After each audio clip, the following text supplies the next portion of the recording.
Les vraies voix Sud Radio, 17h-20h, Philippe David. Retour des vraies voix avec Philippe. Ah, on est à Donf. Avec Philippe Bilger, Françoise Degois et Olivier d'Artigol. C'est l'heure de la chronique politique de Philippe Rossi. Bonsoir Philippe Rossi. Bonsoir. Elisabeth Borne n'est pas au goût de tout le monde et apparemment pas au goût du Béarnais François Bayrou. Je dis ça parce qu'on a un Béarnais avec Exactement. Alors, ayant soufflé au chef de l'État de former un gouvernement d'union nationale, le patron du MoDem a sous-entendu ce matin qu'Elisabeth Borne ne ferait sans doute pas le job si ce gouvernement voyait le jour. C'est ce qu'il a expliqué ce matin à nos confrères de France Inter. Pour François Bayrou, eh bien, Elisabeth Borne est trop technique. Je pense que les temps exigent que le Premier ministre ou la Première ministre soit politique. Qu'on n'ait pas le sentiment que c'est la technique qui gouverne le pays, mais au contraire les sentiments profonds qui s'expriment dans le peuple. Et voilà, Elisabeth Borne, pas assez politique donc pour gouverner, trop technique. On imagine que François Bayrou a soufflé son analyse au chef de l'État. Alors, est-ce que ce sont les derniers jours de Borne, même si Emmanuel Macron a refusé sa démission? Le temps nous le dira, mais bon, pour moi, pour nous, Elisabeth Borne restera toujours vivante. Elle est facile, mais elle est bien. Alors, je le reconnais, vous avez raison. Tout ça est tiré par les cheveux, tout ça pour passer dans les vraies voix le tube de Patrick Hernandez. Qu'est-ce qu'on ferait pas? Donc, si on suit la logique de François Bayrou, si le président l'écoute et si Elisabeth Borne est remplacée, est-ce que François Bayrou pourrait la remplacer? Le président de la République en décidera. Je ne suis pas une femme, comme ça vous a pas échappé. Non, ça nous a pas échappé. En tout cas, c'est pas Françoise Bayrou. Non, voilà. En tout cas, si François Bayrou est nommé Premier ministre, espérons qu'il tienne plus longtemps que lorsqu'il était ministre de la Justice en 2017. Souvenez-vous, 35 jours et puis s'en va. À Matignon, beaucoup n'ont pas apprécié la sortie du président du MoDem sur la Première ministre.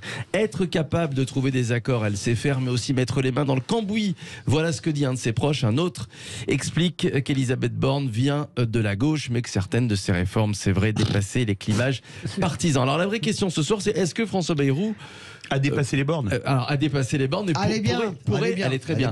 Mais pourrait, pourquoi pas être le futur locataire de Matignon. Est-ce que vous vous rappelez de ce portrait chinois que ne cessait de brosser Emmanuel Macron? Il avait dit il nous faudrait un nouveau Henri IV. Vous vous en souvenez ça? Oui. Je peux vous dire que l'hôtel de Pau, l'hôtel de ville à Pau s'est mis en mode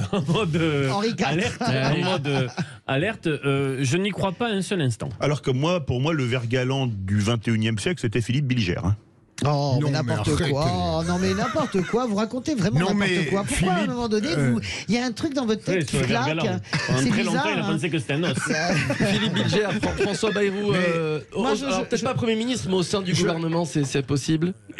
Mais ce qu'il a dessiné, c'est une forme d'autoportrait. Oui. Il a une haute idée de lui-même. Mais moi, j'ai connu le François Bayrou d'il y a des années où il avait donné de la vigueur au centrisme. Il est devenu d'une inconditionnalité absolument incroyable. Voilà un homme qui a perdu toute lucidité, qui, je trouvais méprisante à l'égard d'Emmanuel Borne, dont j'ose dire qu'elle est beaucoup moins bornée qu'il le prétend. Françoise? Non, il a tout à fait raison sur Elisabeth Borne. De toute façon, après Matignon répond comme il veut, mais j'ai pas une seule personne de gauche. Je me tourne vers Olivier d'Artigol qui se lève tous les matins en disant c'est super, à Matignon on a une femme qui vient de la gauche. C'est ce qu'elle a fait pour la réforme de l'assurance chômage. Mais qu'est-ce que c'était chouette. Qu'est-ce que c'est chouette. Non, moi je trouve que, et honnêtement, je suis d'accord avec Philippe Bilger sur le fait qu'il y a quelque chose qui s'est perdu chez François Bayrou dans cette espèce d'adulation qu'il a d'Emmanuel Macron. Il est complètement dans la fascination. Quand même, ça correspondrait, à mon avis, au bon type de Premier ministre qui a du métier. C'est ça. Si c'est pas lui, ça serait peut-être Bruno Le Maire. On en saura plus puisqu'Emmanuel Macron s'exprime à 20h, évidemment. Hier soir, l'Élysée s'est transformé en rave party. Oui, à l'occasion de la fête de la musique, évidemment. 2000 personnes étaient de la partie, dont notamment des jeunes bénéficiaires du Pass Culture. Vous faites bien le beatbox. Bravo. Il y avait évidemment Emmanuel et Brigitte Macron, puis alors plusieurs stars qui se sont succédés, le musicien Youssou N'Dour, le duo français d'électro Synapson. Il y avait également la pop star britannique Charlie Winston. Où est Charlie? Il était à l'Élysée. Et puis la soirée s'est terminée par un set de la DJ ukrainienne Xenia. C'est pas Françoise Degois là, c'est bien Xenia. Non, c'était moi, mais j'étais déguisé.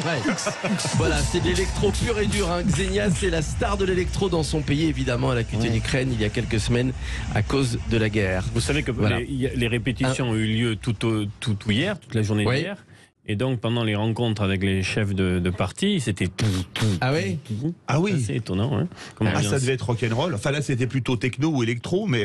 Non, mais bon. Ça rythmait les échanges. Alors, franchement, c'est-à-dire on s'en fout on complètement. n'a pas le droit de critiquer l'Ukraine, mais là, franchement, la musique de Xenia, moi, au bout de 10 minutes, il me faut une boîte d'astro. C'est de l'électro. Bah, c'est de l'électro, mais ça va, mais parce c'est que pas vous mon êtes truc. vieux. Ah, mais ça, oui. c'est sûr que c'est pas votre truc, hein, ça, Oui. c'est évident. Moi, vous auriez dû venir dans mon quartier hier soir. Le Marais, c'est une Winston, boîte de c'est nuit à bien, ciel hein. ouvert, en fait. Ah oui. Ah bah. C'était oux. Philippe Bilger a fait le moonwalk ou pas? Mais je l'ai vu, Philippe, il était super. Il était Moi, je suis chez la rentré Grande après Zaza, CNews. justement. Il était formidable. J'ai adoré votre petit J'aurais costume bien à aimé caillette. m'arrêter. Il y avait des groupes de rock extraordinaires. Ah, par bah, moment, si, mais je des passais groupes de en rock. voiture. N'empêche, il y a encore quelques années, quoi, je veux dire, il y a 15-20 ans, on avait cette fête de musique traditionnelle avec quand même les personnes qui descendaient, dans les rues, celles qui pratiquaient la Oui. musique. Plus ou moins, C'est encore le cas, hein. voilà, se produisaient de manière, en amateur. Tandis que là, je me suis promené hier soir du côté des buttes de Chaumont, etc. Tous les 100 mètres, c'était tout. Non, mais il n'y avait pas que ça. Oui, non, mais On c'est peut vrai, dire merci. c'est un vrai sujet, Ouais. non? On peut dire merci à Jack Lang quand même. 40 ans, c'est le cette 40e, fête. la Non, mais 40e et 41 ans. Franchement, est-ce qu'on pourrait un jour espérer qu'un nouveau Oui. Jack Lang arrive à la culture? Parce que quand même, c'est juste Pas exceptionnel. surtout, ma chère Françoise. Ah, mais au moins sur la beaucoup, fête de la Philippe musique. Rossi. Oui, À pourquoi 18h30, notre grand débat. Souhaitez-vous un gouvernement d'union nationale? On risque d'en parler de ce soir à partir de 20h sur Sud Radio, puisque on aura Jean-Marie Bordry qui suivra et décryptera avec vous le discours d'Emmanuel Macron. Vous êtes 89,4% à dire non.